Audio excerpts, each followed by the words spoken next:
राधिका बच्चों को स्कूल से छुट्टी के वक्त घर लेकर आ रही थी, पर उसकी आंखों में आंसू थे। अब क्या करूं? बच्चों की फीस अगले 15 दिन तक नहीं भरी तो बच्चों का नाम स्कूल से काट देंगे। 6 महीने की फीस कहां से लाऊंगी? मुझे कुछ समझ नहीं आ रहा। मम्मी, बर्गर खाना है, बर्गर लेकर दो ना। मम्मी, मुझे भी बर्गर खाना है। भैया, बर्गर कितने का दिया? 10 रुपए का आलू टिक्की और पनीर लगाकर 15 रुपए का है। 10 रुपए वाले 2 दे दो भैया। ये बर्गर बनाना कितना आसान है, अगर इसमें सब्जियां अच्छी लगाकर दो तो। ये लो आपके बर्गर। मम्मी, मुझे पनीर वाला खाना था। भैया ये लो 5 रुपए और पनीर लगा दो। बस इतना सा टुकड़ा पनीर का, इसके 5 रुपए। ऐसे तो तुम ग्राहकों को लूट रहे हो। बहन जी, 15 रुपए में अब इतना ही पनीर मिलेगा। हमें भी तो बचत करनी होती है। अगर एक ही बर्गर पर ढेर पनीर लगा दिया तो फिर हमने दुकान चला ली। और इतना ही कम लग रहा है तो खुद घर पर क्यों नहीं बना लेते बर्गर? बर्गर वाले की ये बात राधिका के मन में घर कर गई और उसके मन में विचार आया, अगर मैं बर्गर का काम खोल लूं तो मेरे पास भी इतने पैसे हो जाएंगे कि मैं भी घर के खर्चों में हरीश की मदद कर सकूंगी। और फिर बर्गर बनाना तो बहुत ही आसान है। घर जाकर माजी और हरीश से इस बारे में बात करती हूँ। राधिका हरीश और सास से बर्गर का ठेला लगाने की बात करती है। लो, कर लो बात राधिका बहू, अब तुम भी बच्चों सी बात कर रही हो। पता है हम औरतों का घर से बाहर निकलकर काम करना कितना मुश्किल है। हम औरतें घर के चूल्हा चौका ही निपटा लें, वही गनीमत है।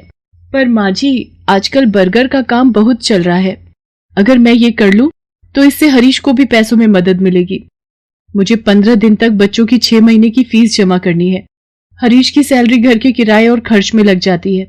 दोनों मिलकर काम करेंगे तो घर खर्च में आसानी होगी। माँ, राधिका का मन है तो मुझे लगता है हमें राधिका को काम करने से नहीं रोकना चाहिए। अब तू भी इसका साथ दे रहा है? फालतू के पैसे खराब करेगी और हाथ कुछ नहीं आएगा, देख लेना। हरीश राधिका को 2000 रुपए देता है, पर उतने में तो बस थोड़ा ही सामान आ पाता है। राधिका परेशान हो जाती है। हरीश ने जो 2000 रुपए दिए थे वो तो कम पड़ गए। अभी तो ठेले वाले को एक दिन के 200 रुपए और गैस सिलेंडर आएगा 500 का। अभी और खर्चा करना बाकी है। मुझे कुछ काम उधार उठाकर करना होगा। बर्गर का ठेला लगाने के लिए राधिका को उधार में सामान लेना पड़ा। राधिका ने बर्गर का ठेला लगाना शुरू कर दिया, पर अभी नया नया काम था तो ग्राहक कम आ रहे थे। राधिका शाम के वक्त बर्गर का ठेला लगाती थी, पर जैसा उसने सोचा था वैसा बिल्कुल भी नहीं हुआ।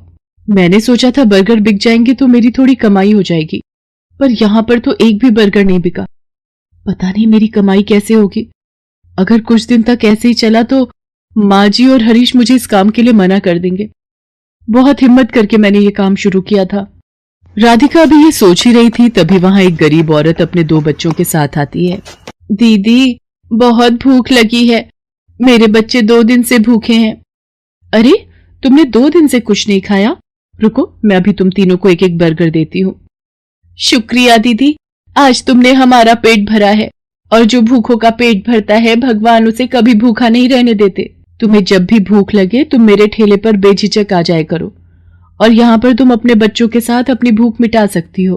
वो गरीब औरत अपने बच्चों को लेकर खुशी खुशी वहां से चली जाती है। राधिका घर आ जाती है, पर उस दिन उसकी कमाई नहीं हुई थी। ये देखकर उसकी सास गुस्सा करने लगती है। लो, मैंने तो पहले ही मना किया था कि ये चोचले पालने की जरूरत नहीं है। पिछले 3 दिन से मुश्किल से 100 रुपए कमाकर घर आ रही है और सामान लगा लेती है 2 से 3 हजार रुपए का रोजाना का। अब रोटी सब्जी तो बनेगी नहीं, हम सब ये बर्गर खाकर पेट भर लेते हैं। क्यों, अब तो तू खुश है ना अपना नुकसान करके? माँ जी, मैं कोशिश कर रही हूँ ना, और मुझे विश्वास है एक दिन मुझे अपने काम में सफलता जरूर मिलेगी। राधिका अगले दिन ठेले वाले से ठेला किराए पर लेने के लिए जाती है तो वो उसे मना कर देता है। देखो बहन जी, मैं पिछले 4 दिन से तुम्हें उधार पर ठेला दे रहा हूँ है। 200 रुपए रोज का किराया है, बस आज के लिए और उधार दे रहा हूँ। अगर तुमने कल सुबह तक मेरे ठेले के किराए के 1000 रुपए नहीं दिए तो मैं किराए पर तुम्हें ठेला नहीं दूंगा। अब क्या करूं? हरीश से मांगूंगी तो वो मुझे इस काम को बंद करने के लिए कह देंगे, और माँ जी तो पहले ही मेरे काम के खिलाफ हैं। पर मुझे अपने बच्चों के लिए पैसे जोड़ने हैं। हे भगवान, मेरी मदद करो। राधिका भगवान से प्रार्थना करती है कि उसके ठेले पर ग्राहक आ जाए। तभी नमस्ते जी, मैं पीछे वाली गली में बर्गर की एक दुकान चलाता हूँ। यहाँ से गुजरते हुए 2 दिन पहले मैंने आपको ये बर्गर का ठेला लगाते हुए देखा था। मुझे 15 दिन पहले एक अनाथ आश्रम के लिए बर्गर का ऑर्डर मिला था, पर 10 दिन पहले एक हादसे में मेरी सीधे हाथ की हड्डी टूट गई। जिसके कारण मैंने अभी बर्गर बनाने का काम रोका हुआ है। पर मैं ऑर्डर के पैसे ले चुका था, इसलिए मैं वहां मना भी नहीं कर सकता। अगर आप उस ऑर्डर के बर्गर बना सकें तो मेरी बहुत मदद हो जाएगी। मैं आपको इसके लिए अच्छे पैसे दूंगा। जी मैं जरूर करूंगी। आप मुझे बता दीजिए कितने बर्गर बनाने हैं। शाम को 4 बजे ही वहां पहुंचना है। जिन्होंने मुझे ऑर्डर दिया है उनके बच्चे का जन्मदिन है, वो अनाथ आश्रम 4 बजे पहुंच जाएंगे। वैसे मैं आपके साथ अपने एक आदमी को काम पर लगा देता हूं जो आपकी इस काम में मदद करेगा। ये 5,000 रुपए आप एडवांस रखो, बाकी के पैसे मैं आपको काम खत्म होने के बाद शाम को दे दूंगा, ठीक है? वो व्यक्ति मानो राधिका के लिए भगवान का रूप बनकर आया था। राधिका की सारी परेशानियां दूर हो जाती हैं। वो अपने उधार के पैसे भी चुका देती है और बच्चों के स्कूल की फीस भी जमा कर देती है। उस व्यक्ति को राधिका का काम इतना पसंद आता है कि वो राधिका के साथ पार्टनरशिप में काम करने लगता है। राधिका अब एक बर्गर की दुकान चलाती थी। राधिका की मेहनत और हिम्मत देखकर उसकी सास और हरीश बहुत खुश थे।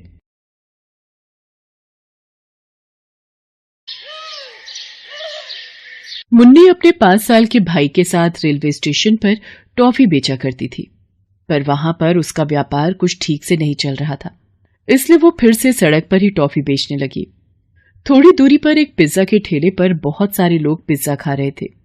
मुन्नी ने ये देखकर, भला यहाँ इतने सारे लोग बैठकर क्या खा रहे हैं, ये क्या है?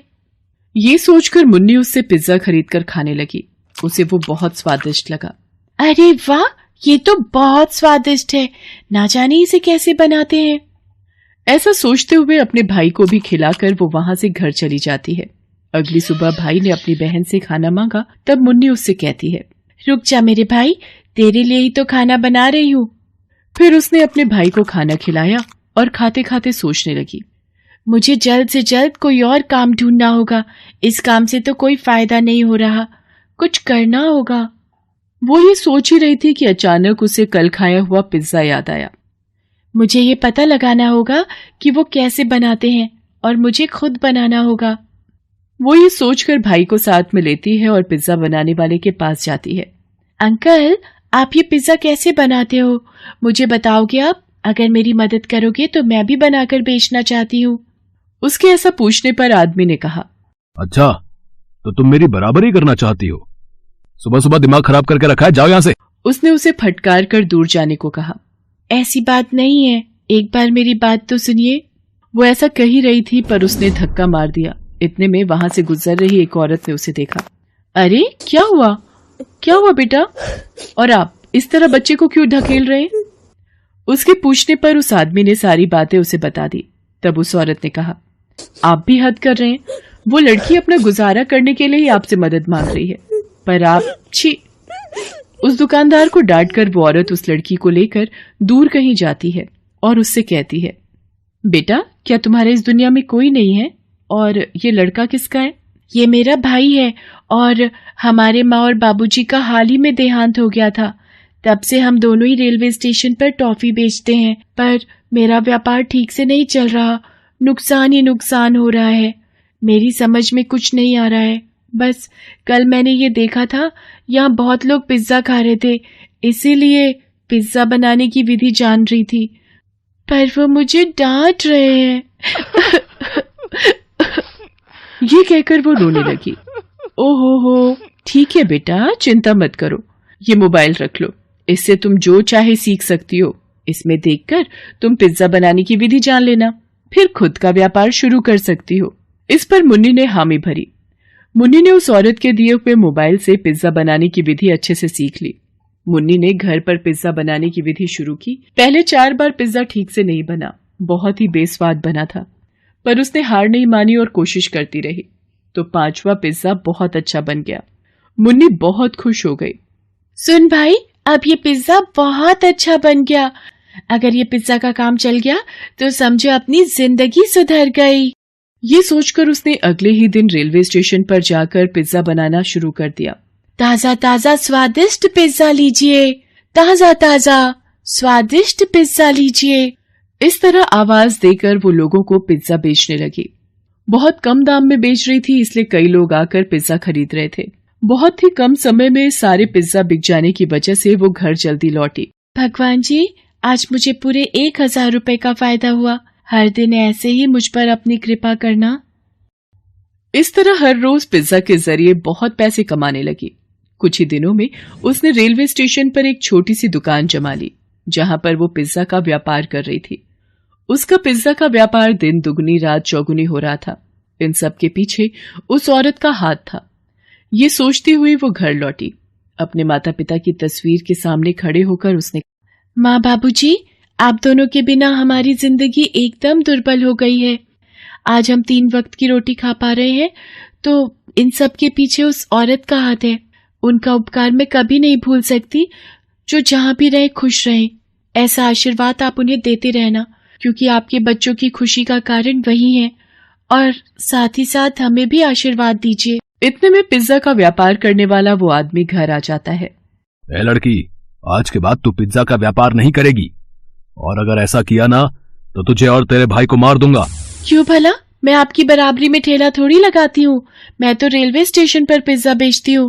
तुमने वहां पर शुरू किया है, इसीलिए तो कोई मेरे पास से पिज्जा नहीं खरीद रहा है। इतने में मुन्नी की सहायता करने वाली वो औरत भी वहां पर आई। तुम ऐसा ही कुछ दुस्साहस करोगे, ये मैं जानती थी, इसीलिए मैं मुन्नी पर हमेशा नजर रख रही थी। तेरा कहा मैंने सब रिकॉर्ड कर लिया है, पुलिस को इसका सबूत दे दूंगी। अरे नहीं नहीं, ऐसा कुछ मत करना, मैं कुछ नहीं करूंगा, मैं जा रहा हूँ। ऐसा कहकर घबराकर वो वहां से भाग गया। मुन्नी रोते हुए उस औरत के गले से लग जाती है। बेटा, तुम्हें घबराने की कोई जरूरत नहीं है।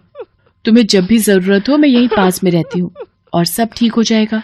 मैं चाहती हूँ तुम्हारा बड़ा नाम हो। इस तरह उस औरत ने धीरज दिया। मुन्नी बहुत खुश हुई। जैसे उसने कहा था, सच में मुन्नी का बहुत अच्छा नाम हुआ। इतनी छोटी उम्र में पिज्जा का व्यापार करने वाली ये एक लड़की थी, इसलिए न्यूज में भी उसका नाम आ रहा था। मुन्नी इन सब से बहुत खुश हो रही थी। उसे आगे बढ़ता देख उस औरत को भी बहुत खुशी मिली। इस तरह मुन्नी को उसकी मेहनत का फल मिल गया। Best buddies. Hello friends, thanks for watching this video. अगर आपको ये वीडियो पसंद आया है तो प्लीज लाइक, सब्सक्राइब, कमेंट्स करें इस वीडियो पर, और हाँ, शेयर करना भी ना भूलें। और भी मजेदार वीडियो देखने के लिए नीचे दिए गए बेल आइकॉन को दबाएं।